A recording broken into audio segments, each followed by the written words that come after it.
Welcome back to the shop. During the summertime, I had a hose blow up on me driving home from work, and luckily it was just a heater core hose in this 2002 Chevrolet. Now it's getting cold out, and even though it's Florida, it gets cold enough to where I'd like a heater for a couple days out of the year. So I'm going to try to disconnect those. I do not know exactly what kind of fittings they use. I believe that they're similar to a fuel line style. So I'm going to take my fuel line kit, goof around with it, and see what I can make happen, and then I'll let you know how I get this worked out. It ended up being the second to largest adapter here that sort of correlates with the 3/4 inch. Sorry I didn't film it. What I ended up doing was snapping the fitting onto the back, you know, with this facing forward, and it presses into, I'll show you in a second. But then I got a pry bar, because it's just hard to reach your hands in there. I'm 6'2" and I can barely reach into the back and hold on to it, so I was able to get this the crowbar in there behind it, and when I pulled on it, it seated the plastic, and then I was able to just pull the fitting right off. I didn't pry with the pry bar. I wasn't using any lever action. I was just using it to seat this into. So camera's giving me grief. So I used it to sort of pull it up into the section here, and then that depressed all the fittings and allowed me to pull it off of that. Not too dissimilar than an air fitting. So it's been 2 days. I went and ordered this fitting. It's 800-409, and these are the quick couplings that have the 5/8 inch hose adapter on there, and the heater comes off the side of the water pump.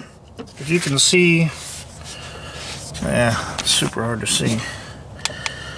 That hose exploded at the fitting, and I cut it short and just looped it back around, so that's how I've been getting by for a while.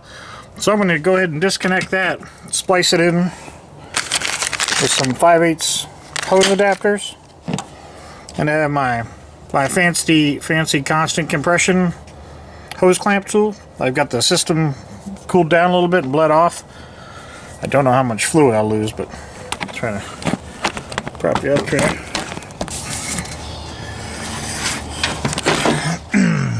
Alright, so there's one side of the hose on.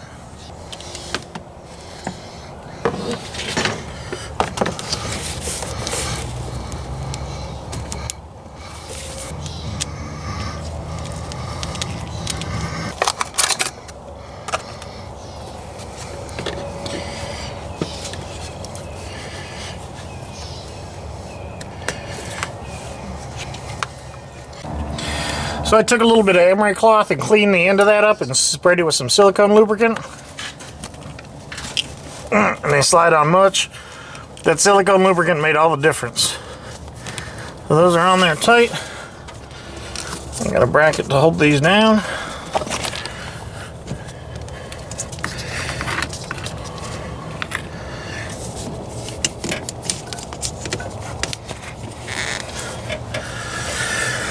And that should be it. I'll go ahead and top the system off, and I'll be back in the heat game. So the little heater core, or the heater core adapters, it's a 5/8 inch hose. I think just a matter of some emery cloth in there, cleaning those off, and a little bit of silicone lubricant on there to help those O-rings slide on there. It'll make a world of difference. And the tools to remove that thing, I think it's relatively cheap. I think each one of the fittings was $8, and then the coupling removal tool, I think they're also, you know, $6 or $8. Pretty cheap in the scheme of things. The hose, maybe $12, and some clamps. I think under $40, you'd be probably maybe $50 is what I got into this so far. But anyway, thanks for watching.